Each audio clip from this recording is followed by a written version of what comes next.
Hora de conversar com o Rodrigo Orengo.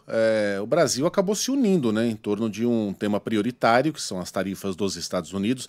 Eu sei que o assunto, enfim, tem gente que queria saber de outras notícias, mas não dá, gente. É algo muito importante. É Importante. um negócio que pode abrir as portas para uma recessão mundial, que pode trazer inflação para o Brasil, para outros países. É importante demais para a gente deixar de lado. E não à toa, né, o projeto da reciprocidade conseguiu furar a fila até mesmo ao projeto da anistia, né, Orengo? E o governo ainda mantém cautela, mantém um discurso cauteloso. O Brasil parece ainda em compasso de espera. O que temos aí de repercussão 12 horas depois, pouco mais de 12 horas depois do anúncio? Bom dia para você. Muito bom dia, Megali, Sheila, bom dia a todos. Megali, sabe que nesse momento, o governo, mesmo com mecanismos, né, com aquele arcabouço aprovado pelo Congresso Nacional para retaliar, para medidas de reciprocidade, vai manter a cautela, né, porque a avaliação é que poderia ser muito pior. Então, o diálogo, né, o pragmatismo, as relações que estão sendo feitas lá com o governo americano. Então, e esse é um pedido, inclusive, do setor produtivo, né? Então, logo tivemos o anúncio do governo americano, manifestações aqui de instituições que representam o setor produtivo, como o caso da Confederação Nacional da Indústria, que pregou o diálogo e agora a análise dessas repercussões internas aqui a partir da taxa de 10% anunciada para o Brasil. Foi pior para outros países. Agora, a gente sabe, Megali, que dentro do Congresso Nacional, esse é um tema que ele realmente furou a fila.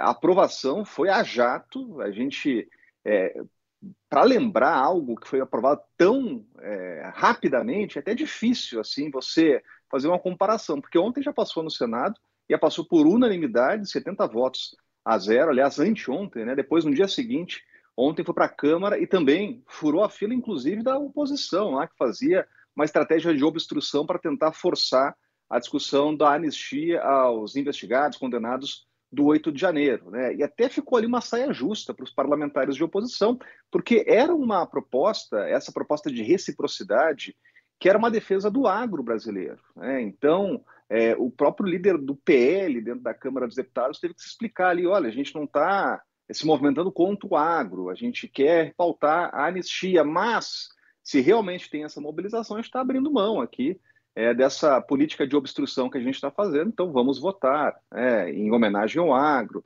Ficou ali realmente uma situação ruim para quem estava ali na oposição no Congresso Nacional, porque a força era muito grande. E foi um movimento liderado aqui no Congresso Nacional pela Frente Parlamentar da Agropecuária, tanto que a relatora no Senado foi Tereza Cristina, que é vice-presidente da Frente no Senado, e aqui na Câmara, Arnaldo Jardim, que também é vice-presidente na Câmara. Né? Então, esse processo acabou atropelando tudo aqui dentro do Congresso Nacional, provocou uma união. Então, a gente teve todos os partidos, parlamentares de todos os partidos votando e apoiando essa matéria.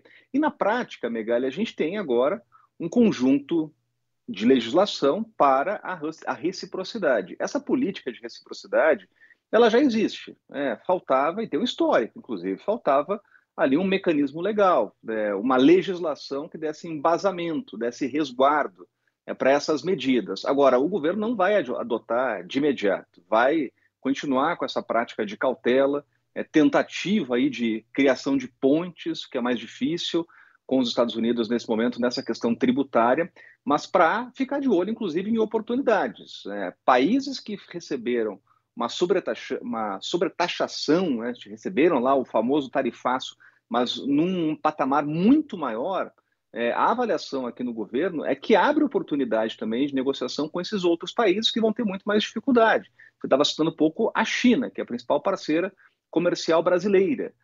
Outros países também foram sobretaxados. Né? Então, cria também esse ambiente de oportunidade, mas agora, dentro do governo, é aquele momento de avaliar o impacto, esperar para políticas de reciprocidade. Tem ainda um caminho da OMC, mesmo assim a OMC hoje está enfraquecida, mas é o pragmatismo que deve continuar prevalecendo, mesmo com essa política de reciprocidade aprovada pelo Congresso Nacional. Agora só falta a sanção presidencial. Cabeça fria, né, Orengo? Cabeça fria.